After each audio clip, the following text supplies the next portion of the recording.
The weather might be cooling off outside, but we are bringing the heat on the Friday Rewind. I am Brandon David Al. Thanks for joining us today. One of the key and important aspects when selling a home is interior design. And it's important that you really take special detail if you want to sell your home and maybe sell it at a higher price. And that is our topic today on the Friday Rewind. Joining us is Sal Carolla, broker and owner of Remax Elite in Staten Island and Brooklyn. And yes, he brought the mic once again. And also joining us for the first time on the Friday Rewind is Elizabeth Cinquini. She is the owner of Elizabeth Cinquini Interiors. It is really great to see the both of you to talk about interior design. So Elizabeth, we're going to start with you. You've been involved in this industry for about 18 years now, so you have lots of experience. How did you get set up with Sal and the rest of the broker owners there at Remax Elite? Well, a few years ago, they had contacted me when they signed the lease on the first Remax Elite office, which was in Bay Ridge, Brooklyn. So I met with them because it was a restaurant before, so it was totally had to be gutted and completely redone. So I met with them to give them some interior design help, and we've been working together ever since. And we totally transformed the space and made a beautiful, amazing office for them. Sal, let's bring you in now. Considering Elizabeth is on the Friday Rewind, I'm assuming you liked what she did for you guys and in the office. So tell us a little bit about your expectations and then how it looked overall when it was finished. So we found this restaurant, an old restaurant that was for rent. It was pretty banged up going in there. I think there was a dispute with the landlord, so I think there was a lot of damage done on purpose. And as the project was moving on, we saw more and more damage. So when we saw it as realtors, we saw the potential. It didn't frighten us. We saw what we envisioned, what could be done, but we needed to be led in that direction. And so we asked around, and one name kept on popping up as being one of the best in the area, and it was Elizabeth. She came in there, she met with us, and she walked into the place and immediately took over. It was almost like you saw that energy, that excitement, like, oh my God, what can I do with this blank piece of canvas over there? And she was throwing so many things at us that actually got us excited as well. So that's how basically, we met, we trusted her, and going forward, when the project started, she never left. I mean, she did her design. She stood every day, and she visited the site during the construction, made sure it went perfectly and according to her plans. It really did. It came out amazing. It was our first office that we opened up, and it was the talk of the town immediately. Yeah, Elizabeth, you did a great job, phenomenal with that office and transforming it. Let's talk more on the residential side now. In your experience, what are some things that you have seen that drive you crazy when you go into locations, and maybe a couple of tips on how to make your home look a little bit better? Okay, well, there's a few things. The first thing is clutter. The first thing you do when you walk into a space and you open the door, you should feel a sense of calm. Like, you should feel a happy vibe. You should feel relaxed. It should be warm and inviting. And if the space is cluttered with personal items, furniture, all kinds of stuff, shoes, backpacks, like anything that you just walk in and throw down, that's where the problems start. Because as soon as you walk in, you're immediately stressed out. So a lot of my clients, people are in their house every day, so they don't pick up on this, but that's really one of the biggest things. So the first thing I say, I actually have a client doing this right now, is declutter, declutter, declutter. Just, go through and really try to take away a lot. This way you free up more space. Also, lighting, the wrong lighting, dim lighting, depressing lighting is another big issue.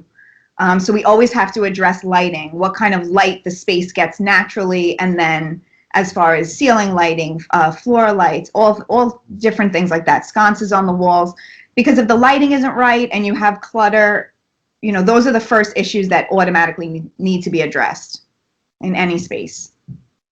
Now, Sal, I know you might not be an expert on interior lighting, but what kind of advice can you give for especially people that are trying to put their homes on the market, wanting to sell it, and your experience in maintaining a really exquisite interior?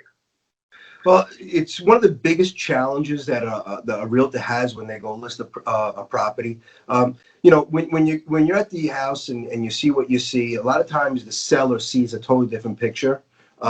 They're emotionally attached to the home, so they're using the feelings of their kids growing up there, they're starting their family, and that really clouds up their vision of their own home. But a buyer comes in and doesn't have those feelings, those attachments. So they see the home for what it really is. So and that also brings into place the pricing. The sellers tend to feel that their home is worth a lot more than what the market is dictating. So my advice to them, if they do want to test that market out, if they want to go for top dollar, they really need to address the condition of the home inside. We're not talking about regutting and taking out kitchens and putting new bathrooms, but somebody that has the service that Elizabeth does, she can go in there and basically just brighten up the place. And she's right.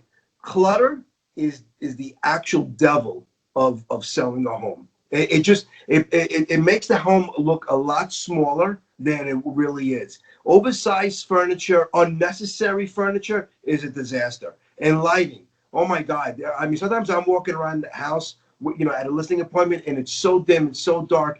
And I guess for whatever reason, the seller's used to that, so they're not even understanding that. But when the buyer walks in, now you have dim lighting. It's a dark home with the clutter. The perception is immediately negative. Now, not every buyer is savvy enough to see the potential of what can happen. There are a few buyers. There's a lot of buyers that just go in there on the visual. What they're seeing right there at that moment, the feeling that they're getting right there, and they walk out with a negative feeling. As much as they love the home and what the home could offer, they won't be able to see past that. Some buyers do, most buyers don't. So, my advice is, if you're looking to sell your home, maybe you should, hire somebody like Elizabeth to walk in, let her do her thing, and just make sure the lighting, the clutter is gone, the furniture is situated the right way. Little things like this, it doesn't even have to cost that much, but little things like this mean a tremendous amount of difference in the price that you get. Because remember, the market price, there's a space between a market price that a home will fall into. You always want to be at the highest end of the market price. If the home is prepared correctly from services that Elizabeth could do, you probably almost guarantee that you will always be at that high end. Elizabeth, I'm going to leave you with the last question today here on the Friday Rewind. Give us a success story so people can see the kind of impact having an interior designer like yourself coming in, doing the work, and then seeing the results in selling a home and selling it, and maybe even a higher price than they were expecting. Okay, absolutely.